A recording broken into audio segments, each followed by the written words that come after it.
Hello, I'm Patricia, and this is Buzz and Bark Animals.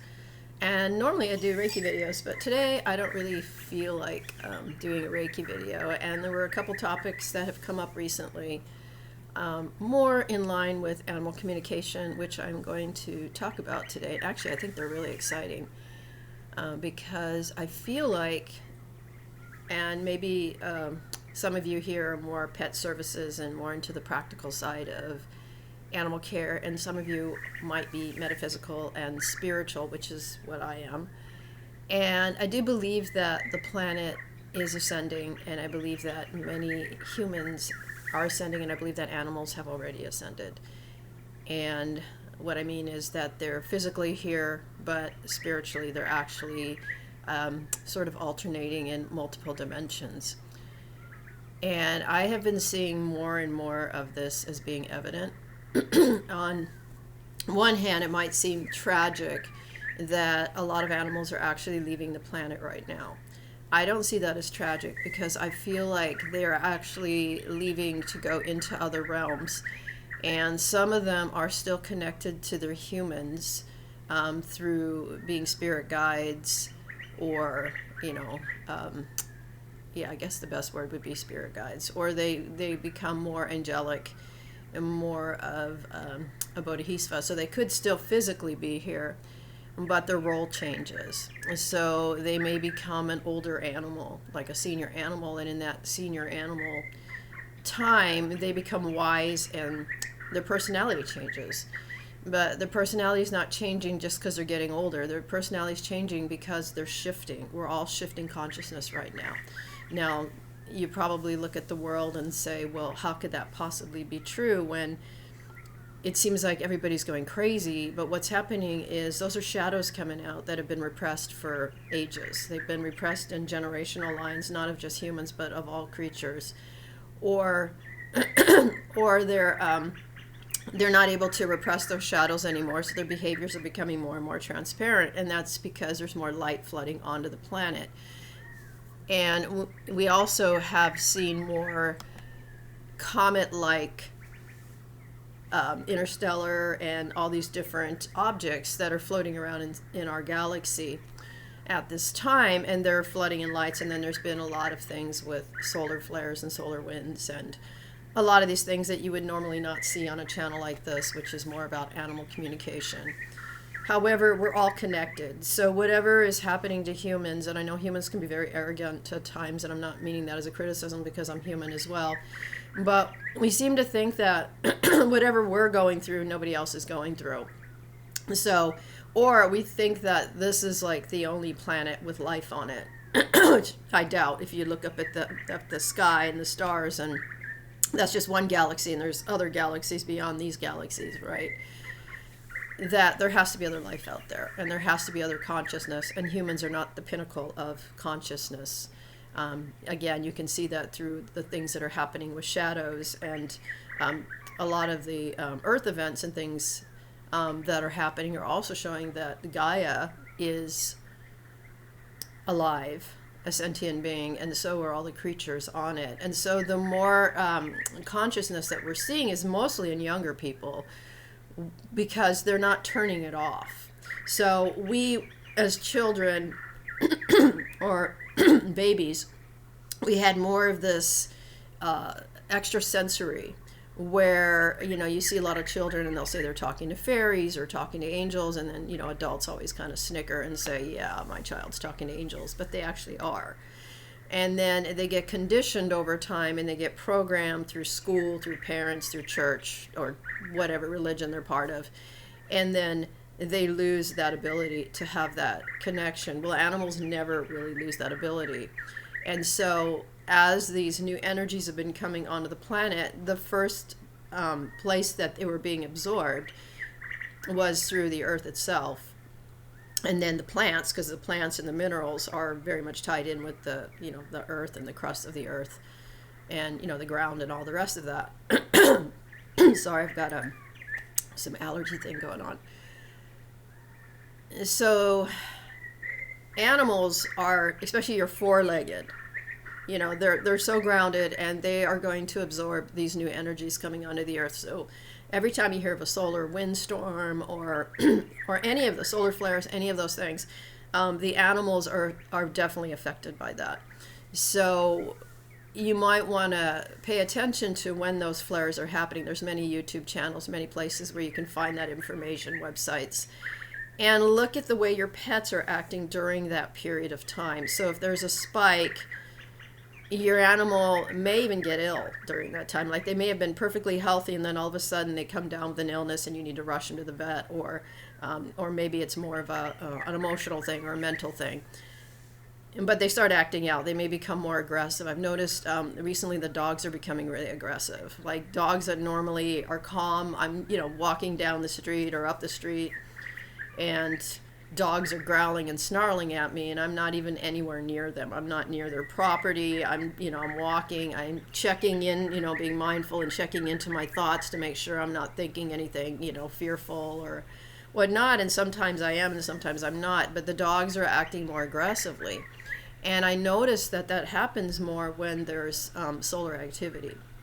So there's definitely something to look into. It's beyond, the scope of pet care and pet services. Your vet's not going to be talking about solar flares and solar winds. They're not going to be talking about the consciousness of your pet. They're not going to be talking about, shifting energies on the planet, although maybe some of the holistic vets are into that. But a lot of, if you're looking more for your answers in the conventional, more logical, more practical realm, the mundane world, you're not going to find it there.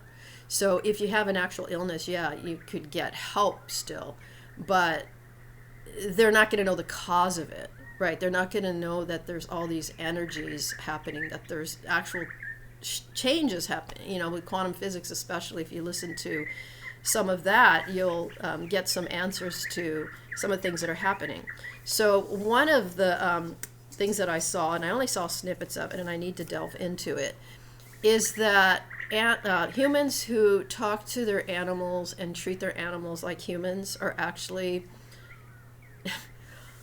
sane, right? Because a lot of people say, oh, that is so insane. I can't believe that they're giving a birthday party to their dog or they're treating their dog like a family member. But it actually, some psychological studies have actually proven, I guess you call it research, that, and here goes a dog walking down the street right now. Looks like somebody just got a rescue dog because it looks like they're training the dog. Anyways, they found that people who do that are more emotionally intelligent than the rest of the population. And not only that, they're more empathetic.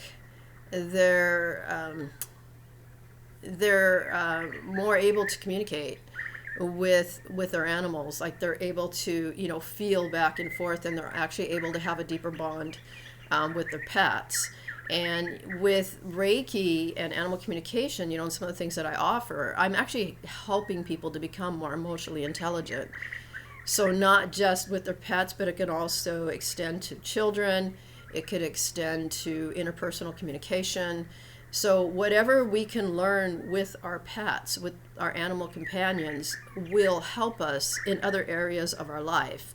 So I do combine coaching for that very reason, because the animal acting out in a certain way that might be annoying. So you say, oh, my dog keeps chewing on my shoes. Well, when we delve into that, either with Reiki, crystal Reiki, or some of these other types of modalities, then we find the human component that is connected to that. And usually what it is it's the animal asking for the human to communicate with them on a deeper level. And as humans, we live in these really busy worlds. And another thing that I've been learning is I've been resting more and going into stillness more, and I took a mindfulness class for 8 weeks, and it's helped me a lot, because we need to move into the yin energy. For centuries, if not millennium, is it millennium? We have been in the masculine mode. We have been, it's the patriarchal era. It's been very yang energy, and it's about our self-worth gets crushed, our confidence gets crushed. We're in this competitive mode like all the time. Our nervous systems are hyped up, our brains are foggy, we don't rest, we're always being productive. We feel like if we're not being productive, then we're not going to be approved of, we're not going to receive love, we're not going to receive appreciation. But if the only way that you can receive love and appreciation is by how productive you are, then that's not love and appreciation. I don't know what you would call that. And so we're going more into a yin, we're sort of moving to the yin, and then eventually what we're going to do is we're going to balance the yin and the yang, because we've been so long in the yang energy, which is just pushing us to the brink of heart attacks and strokes and chronic diseases and inflammation in the body and fight or flight, the mental health issues, addictions, consumerism, because all of those things are, everything, all those things are, us looking to the outer world, which is yang. Yang is the outer world, yin is the inner world. And our animals have moved into yin. So you might find that your animals are resting more. You might find that they're more zen. But as they're shifting, some of them are having nerve issues, right? Some of them, and you'd have to go to a vet for that.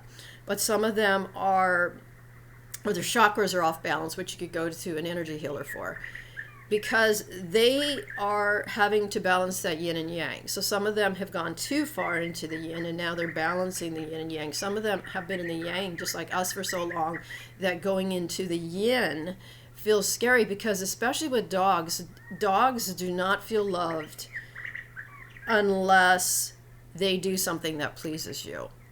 So we need to reassure dogs, that I love you no matter what. So even if they do something and you get angry, work on whatever that anger is, and then reassure them that, yes, I felt angry about that. Like, be very transparent and very honest with them. Yeah, I felt angry because this, and this, and this. You chewed up my favorite pair of shoes. Yeah, that made me feel angry.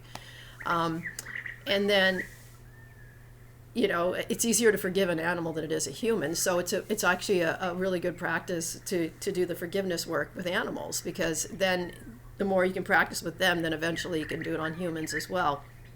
So there's a lot of stuff going on between animals and humans right now. And I'm not just talking pets, the birds, squirrels, animals that are, part of your urban environment, or maybe you live out in the woods somewhere and there's different animals that come into your space. They're all communicating, and they're all being drawn to whatever energy that you have. So if you've been doing a lot of meditation, if you've been doing, if you do like a lot of prayers, if you do ceremonies, whatever it is that you do, whatever energies you're working with, they will either be repelled by it or they'll be drawn into it. And if you don't feel worthy, like if you're not into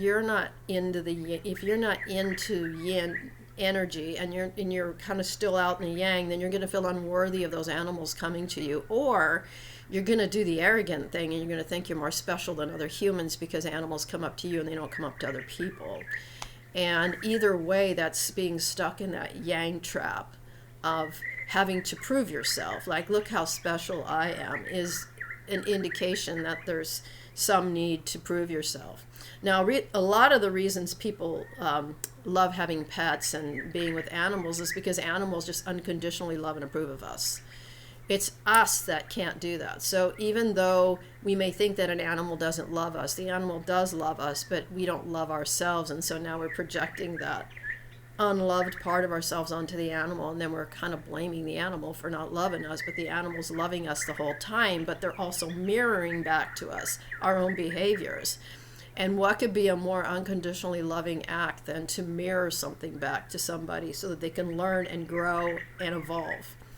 And so that is part of the role that they're playing right now. So the humans that I guess are part of that psychological study, and the animals are a part of that psychological study, is that those humans, the ones that treat animals like, well, they don't treat them like humans necessarily, but they have the same respect, or maybe even more respect than they do for other humans, because there's a lot of humans that would rather just be with animals and they don't like other humans. So, but there is this emotional intelligence that's there, and that can be developed and expanded to include other humans. So it does make us more patient. The more emotional intelligence we have, the more patient we become, the more gentle we become, the more kind we become. So I want to just stop here, and I want to do the mindfulness, the kindness, loving prayer for all of us. And you can get sort of I learned this in my mindfulness class. The feeling, this is kind of the feeling that animals have. Okay, this is, so it's, may we all be filled with loving kindness. May we all be filled with loving kindness. May we all be filled with loving kindness. May we all be well. May we all be well. May we all be well. May we all be happy. May we all be happy. May we all be happy. May we all be loved and connected. May we all be loved and connected. May we all be loved and connected. May we be safe and protected. May we be safe and protected. May we be safe and protected. And you can just take that in with some deep breaths if you feel like it. I'm actually going to just do a little singing bowl here.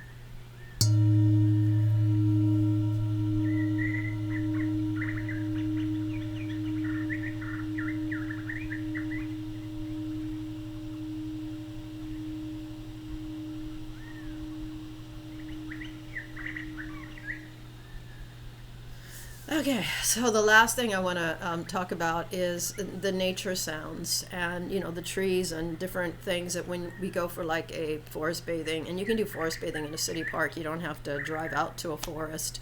Whatever park you have that's got some trees in it, you can just walk the parameters of that park. That's what I do. I'm not really near a forested area.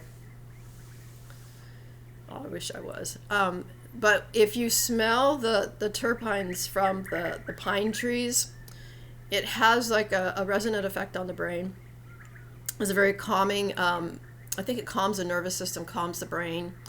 And I can't remember, you might want to look it up, but the terpenes that come from pine and how they affect our nervous systems, because it's very relaxing. It's actually very healthy. To get out, get your feet on the ground. You don't have to be barefoot. You could have latex soles. That's another way. Or if you are somewhere where it's warm enough and you don't mind taking your shoes and socks off, then you can put your feet on the ground. Be careful in areas where there's ticks. Just use some sort of repellent or something if you have to. But if you can even sit near a tree, hold a tree, touch a tree, and make sure your feet are on the ground, you can ground yourself, and that's going to be very helpful. The sounds of bees, hummingbirds, crickets, obviously bird songs. I've got like that recording here. The waves.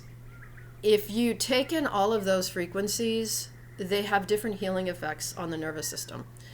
And it's just like all the different tuning forks and frequencies with singing bowls and tuning forks have different attributes as far as healing parts of the body, the mind, the auric field, the chakras.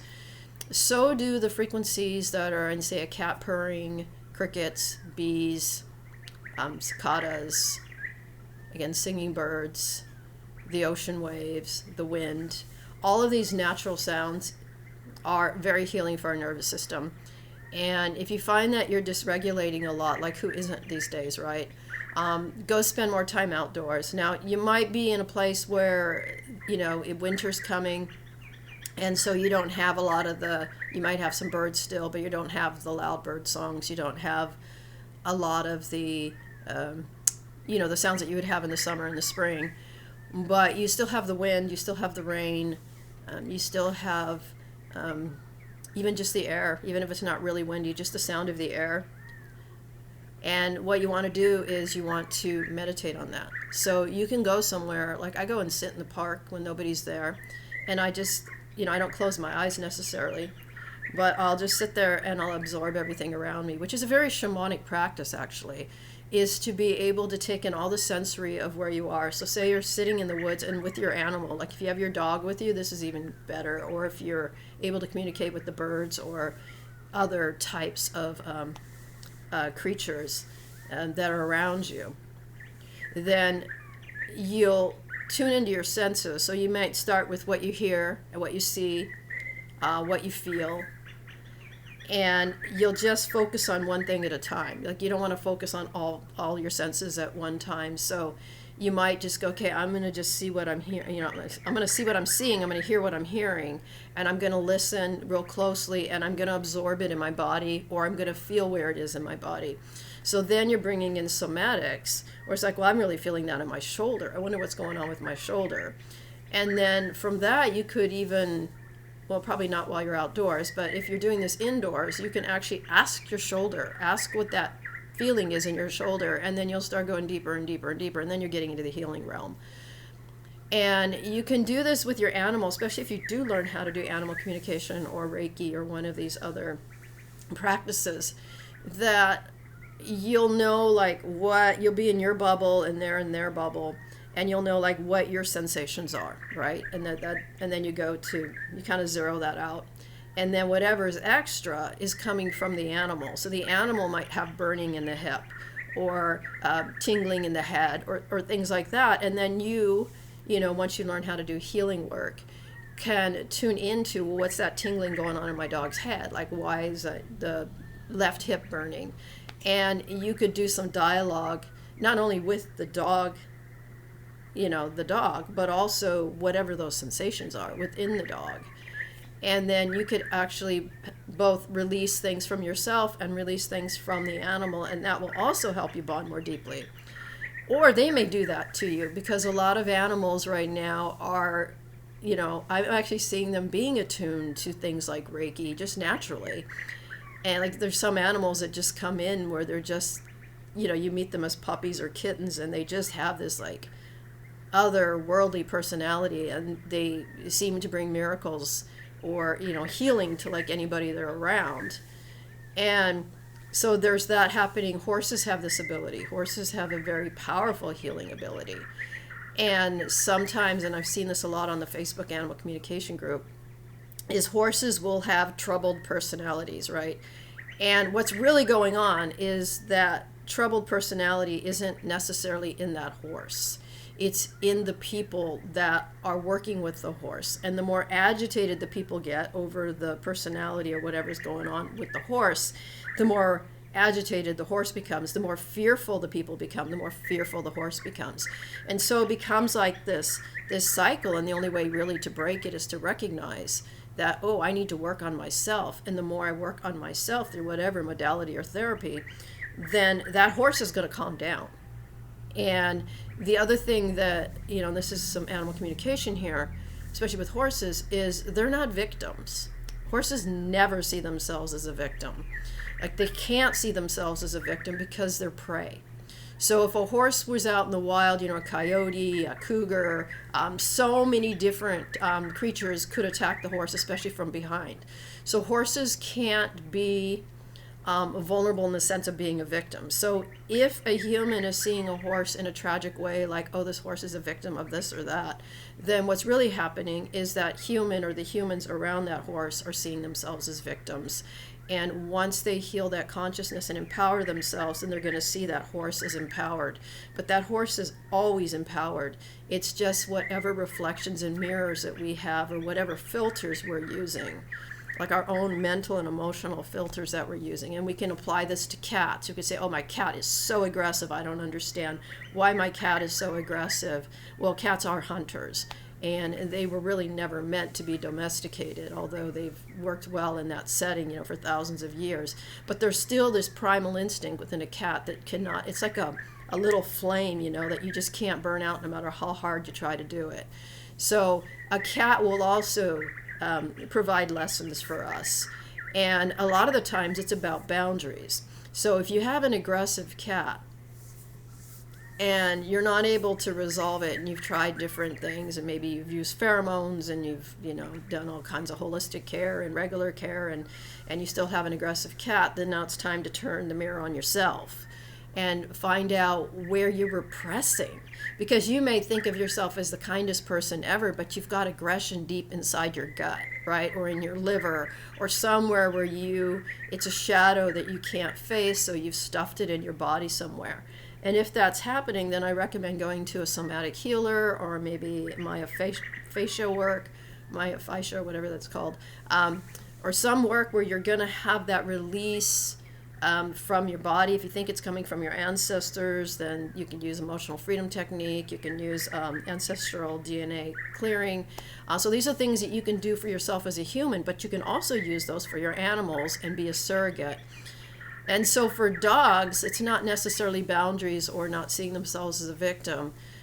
With dogs, when they start having aggression issues and things like that, well, I guess it is sort of, it's more territorial.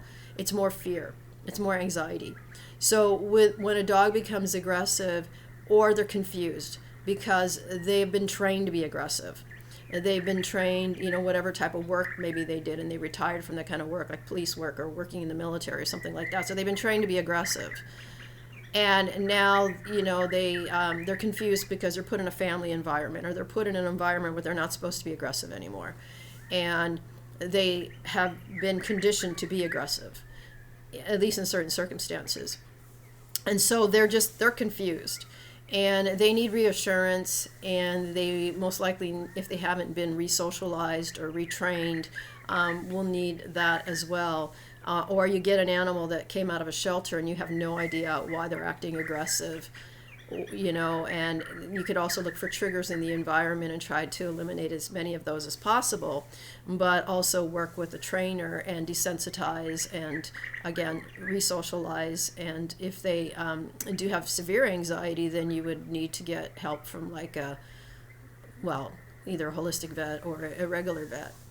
Because that's sometimes those things need to be medically, there has to be medical intervention, even if it's temporary. So those are some things that come up with kind of the three main animals, but then it's different, if you have birds or reptiles, or they're all going to have different things that they're reflecting back to us. They're going to also have natural behaviors that you just can't change, such as the turtle needing to hibernate. Maybe the lizard doesn't want to be held.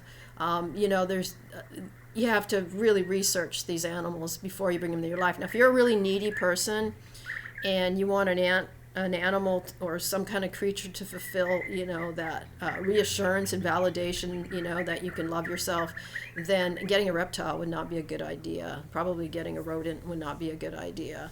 A rodent is an animal that's also a prey animal, and is going to have certain behaviors that might even seem aloof at times, and reptiles can seem really aloof. So if you're looking for reassurance from an animal and you need affection, then you're probably best off maybe getting a dog. Some cats are very affectionate, some breeds aren't. So it kind of depends on the type of cat. And but don't go and just get the wrong animal and then expect that animal to give you something. And also, if you need a lot of reassurance, you got to go within and find out why you need that reassurance, why is it missing, and how you can fulfill that for yourself. And as you can fulfill a lot of your needs yourself, to the point that you can do that, then you're going to have a better relationship with other creatures. But if you're walking around with anger that you don't even know you have, then you might end up running into aggressive animals, because they're going to mirror that back.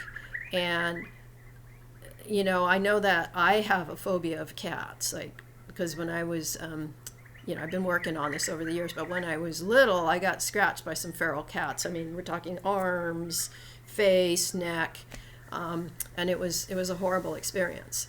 And so it's taken me, years before I could even really want to be in a room with a cat, because I just thought of them as being kind of sneaky, like they're fine one minute, the next minute they're sort of attacking. And, as a little kid, I didn't even, I loved animals, and I guess I approached them, not knowing any better, and then they were feral and they attacked. So, there's things that can happen within each of us. Maybe some of you have been attacked by dogs.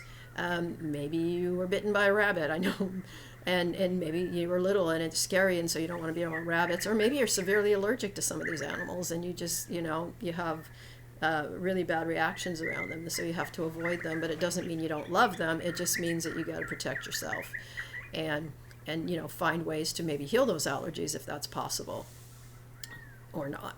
It depends. Some allergies, I still have some allergies I've never been able to get rid of. So anyways, those are the topics for this week. And if I can still do remote Reiki for animals, and also the animal communication. And I did find out I can do MP3s, and I don't have to pay sales tax on those. I was going to stop doing the MP3s because I don't really have a setup to do sales tax and all this other stuff. And I'm thinking of offering, I have a class that I put together, a digital class, but I'm thinking of putting it on Udemy because I don't really have the energy to manage that.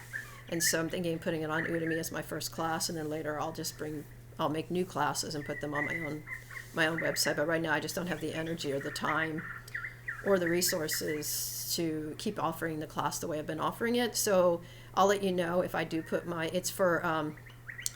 it's for new pet owners, basically. It's learning how to do research and find the right pet, and how much it's going to cost to have that pet and all the rest of that, so that you're prepared, to be able to keep a pet for life, rather than having to surrender them because, something wasn't researched. Yeah, so I'm thinking of putting that on Udemy. I'll probably do that in January.